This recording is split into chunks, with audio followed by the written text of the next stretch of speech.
Hello and welcome to the Story Impact Author Interview Series. I'm Lisa Towles, and I created this series to introduce you to amazing visionaries and storytellers who share unique details of their writing journey, their challenges, and how they're differentiating themselves in a very crowded marketplace. But most importantly, these conversations are about the meaning these stories bring to authors and their readers, and how that deepens our human experience.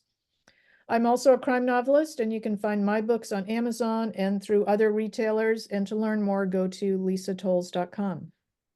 All right, let's get started. So today I'm happy to be talking with award-winning mystery novelist Rox Burkey, a multi-talented crime novelist with a strong business background that she utilizes to help companies as a customer experience specialist.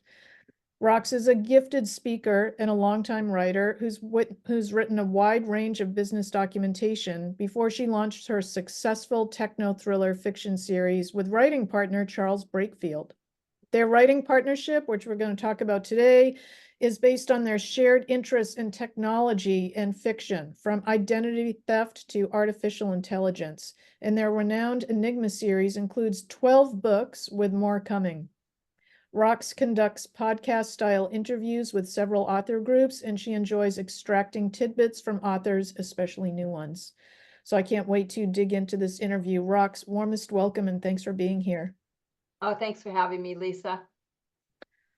All right, so when I first learned about you and your series through my editor, Cindy Davis, I found myself so curious about the mechanics and logistics of how a writing partnership like yours works. So do you and your writing partners sort of own different characters? Do you switch off by chapter? Do you write physically in the same location, or do you write virtually? Tell us about how that works. Certainly. So we actually do everything virtually. So we email stuff, we have everything in, security protected documents that we exchange. We typically have a conversation to discuss how we want a book to be structured. And then we outline or rough out the first 10 or so chapters, and we go back and forth. And I typically get all of it to like smooth. So it sounds like one voice.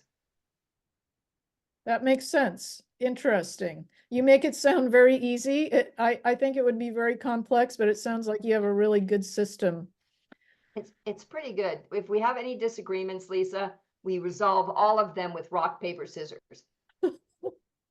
And I'm really good at rock, paper, scissors. Okay, I've been warned.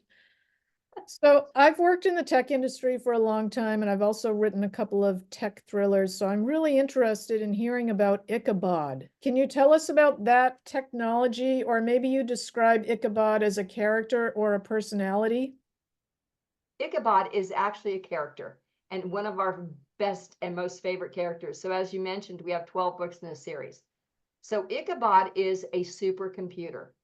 But when Ichabod was formed, it was before some technologies that are available today were available. So Ichabod has evolved in the series truly as a character. So initially, he couldn't speak. Initially, he could digest tons of information, and did, certainly, but trying to organize it in interesting ways became something that he took on as a challenge. In one book in particular, we taught him how he could prove himself as an I. Until he did that, he could not say, I have this idea. So it was the power of I, which is much more a human quality. So it's a supercomputer, it's logic in, logic out. Wow, talk about timely. My God, look at what's going on in the world of technology across our world right now. And that's just amazing. All right, so now let's kind of switch gears, and I want to talk about your career. How do you transition from your business brain to your creative work? And do you have any tips for other writers like me, for example, who are juggling day jobs with an author journey? It is one of the best questions, Lisa, and it's probably the toughest. I work a full-time job, much like you work a full-time job. And so my way around it is twofold. I personally got rid of my television about 10 years ago.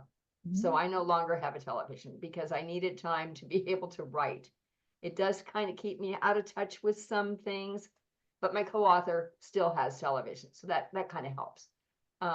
The other thing is I have dedicated time. I'm a very schedule-oriented person. Mm. And my co-author is to a degree as well. I have set time early in the morning. I get up really early. I write.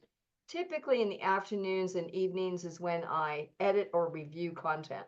Mm. But it's all about scheduling. Okay, so you're a very disciplined person, I can see. Unfortunately, it makes me boring.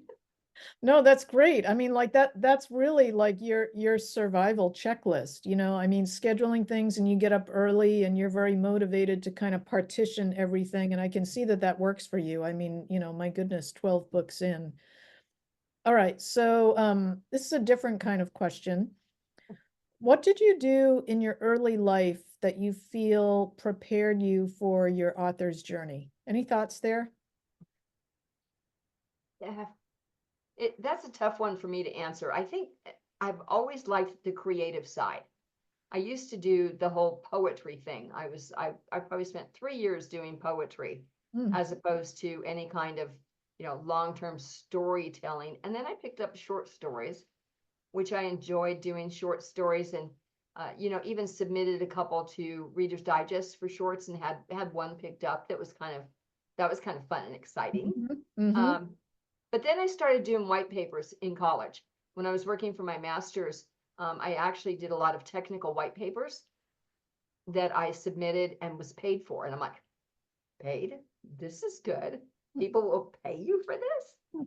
So, and it was all nonfiction, nonfiction kind of, stuff Mhm. at that point. So that was kind of the bug that bit me. And then my co-author, Charles, and I ended up at the same company. And they asked us to write a nonfiction technology book. Well, Mm. technology is something that changes all the time, and if you Right. if you get it late, it's kind of like watching paint dry because it's just constantly changing. Yeah. Um, and so we started doing that, and he said, "I'm not going to do nonfiction.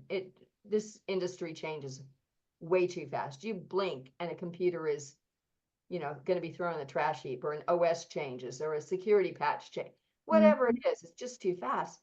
And I said, "Well, then we take our technology knowledge and we use it to kill people and not go to jail." And he's like, "Yes, we can do that." Love it. All right, so that's a great segue into my next question, which was going to be tell us about Enigma Forced. That's, I think, your latest book. And, you know, I know this is book, I think this is book 12 in the series, right? Enigma Forced. Nope. So there are 12 books in the Enigma series, but we capped it at 12 because I decided I couldn't do a book 13. It just did not mentally work for me to go to 13. So we took the series and we said, okay, we're capped with the R group for this group of books. Now we're going to go to the Enigma heirs. And so the Enigma heirs, this is the second book in Enigma heirs, and that is the offspring, as it were, from the R group of the original series. So Okay. this is now the second book in the Enigma heirs, and it's only going to be a trilogy. So the Okay. very first book was Enigma Tracer, and the newest one, which I really, it's a really good book in my opinion. And I know I'm the author, but I like the message that it says, and some of the reviews have been very powerful. Um, it, it, it is the second in a trilogy, and it features the twins. So the twins, Gracie and JJ, are the children of a couple in the R group that are now kind of retired, I guess is the best way to say it. And so they're taking over the reins of the R group and the Cats team to try and combat the cyber thugs. Okay. Take us back a step, and what is Enigma and what is our group? Good questions. So I don't know if you remember World War II and the battle plans that were exchanged by the Germans, and they used a device called the Enigma machine. Yeah, yeah, yeah. Yep. Okay.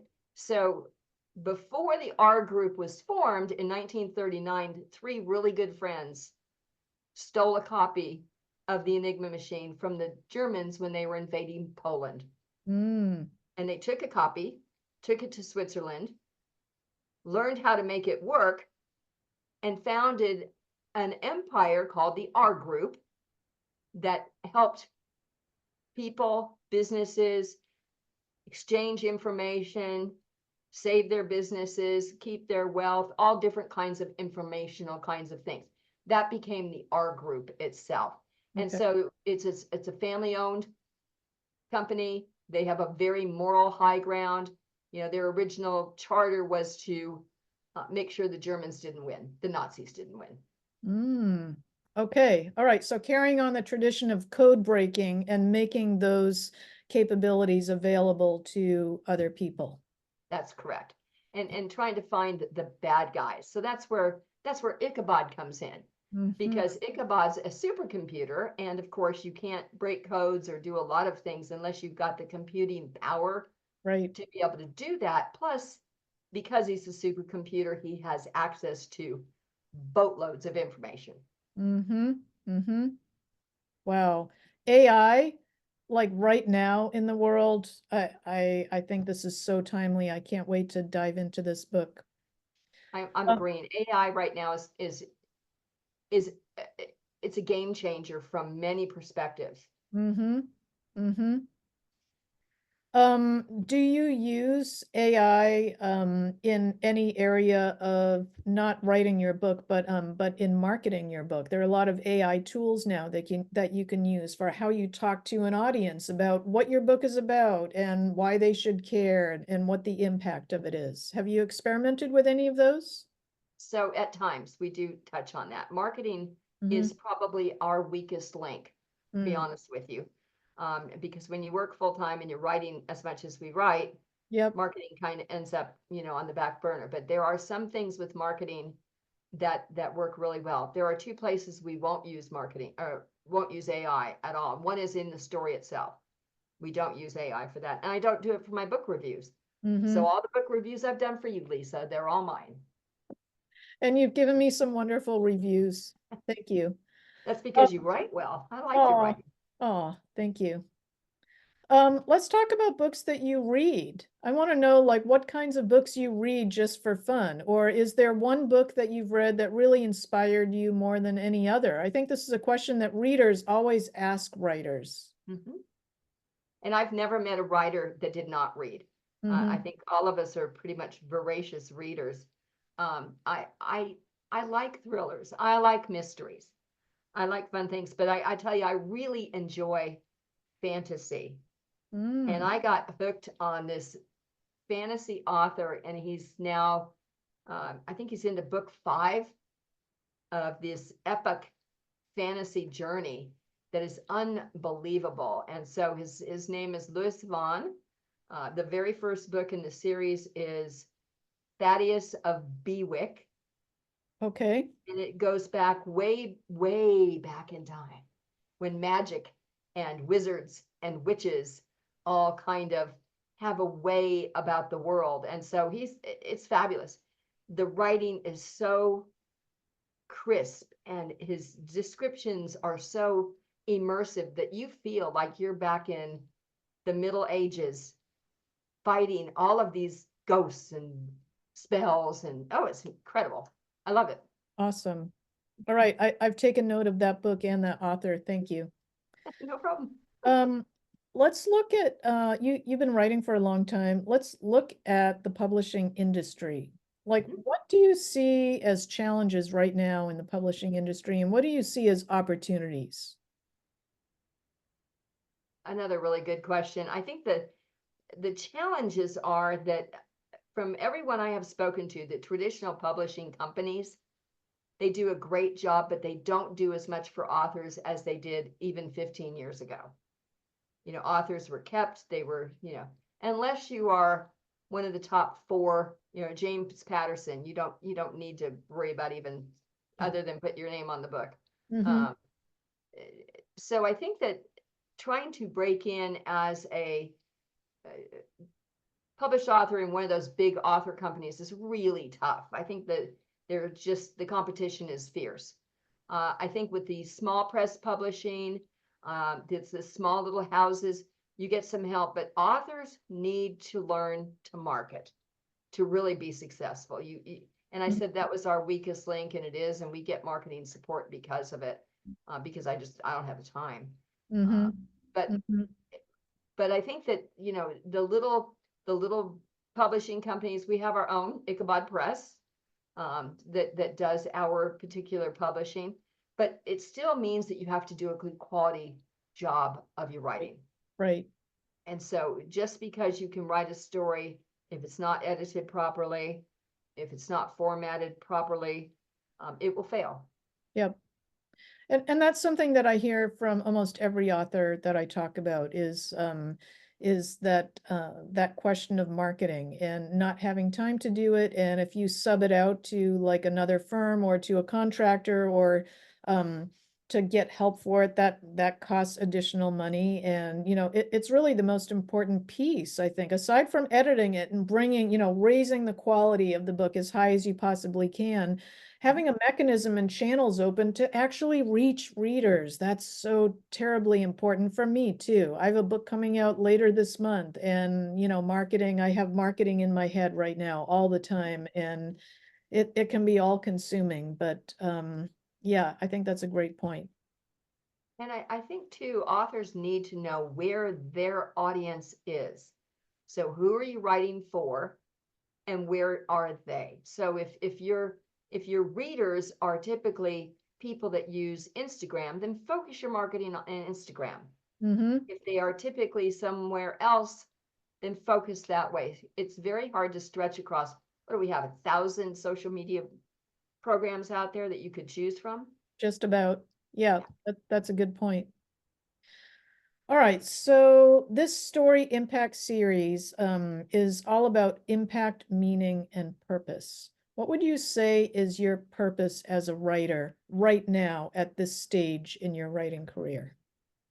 I love that question. I'm so glad you asked. And it's really because I'm in technology from a professional basis. I feel very strongly that technology needs to have a little bit of guardrails from us. I'm not convinced that we should give up everything to what a computer tells us to do. From going to Amazon and buying this because we bought this last week, or having it tell me what's going to look really good and not making my own choices.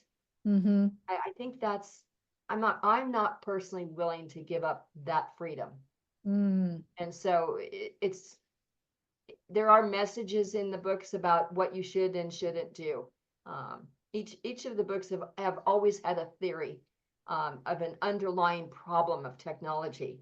Uh, mm, for Enigma Force right now, it's giving up your freedom because someone promises you something. mm, I'm going to make you a star. I'm going to put you in the movies. I'm going to give you a brand new life. mm-hmm. So Maybe. so universal, right? Mhm. Wow. So you're touching on so many contemporary themes in this book and in this series, and that's what I'm really excited about. Well, thank you. What's the impact that you hope your book will have on readers? You've just identified kind of that singular purpose and technology guardrails in providing kind of like a guidance, but any other thoughts about what you want readers to really come away with? I want them to think, and I want them to think about what they do, how they behave, not only with technology, but to one another. We've kind of grown in the last few years, again, in my opinion, that each individual is the end all be all. I think we're all very important. I think you're important. I think I'm important. But I think it's also important that we are nice to each other. And right now we have a lot of not nice going on. Mm-hmm. Mm-hmm. So that's what I'd like to give readers, is what happens when you're not nice. Oh, I don't want to be like that. Mm. What are you working on next? Ah, the next one is actually the third book in the Enigma Heirs series, Okay. and it is called The Enigma Jewels. And Mm. it takes the last bad culprit within this series. So it's 3 brothers, and each brother has been featured in one of them, and they were bad. They were totally evil. So the 3rd brother has escaped detection and capture and is off to steal jewels from everywhere. Okay. A heist. I'm sold right there. I love it. All right. Where can people find your books? They can find them in Amazon, certainly. We have all of our books on Amazon. The other places is our website. So if people want to go to enigmaseries.com, ENIGMASERIES.com, there are samples of all of our books. The big books, or the ones that are part of the Enigma grouping, are also in Audible. Okay. So they're an ebook, paperback, Audible, and you can get those from our website as well. Anybody in the continental United States who needs a signed paperback, Father's Day is coming up. That's right. We can still get one out close to being on time. There's no shipping charge in the continental United States. Oh, that's generous. That's awesome. Thank you, Rox, so much. Again, this is Story Impact, a YouTube series intended to showcase authors, their writing journey, and the unique perspectives that drive the creation of their books. Please visit enigmaseries.com to check out the Enigma series, to learn more about Rox Burkey's fertile imagination. And thanks so much for joining us today. Let's keep those stories going. Thank you, Lisa. Have a great day.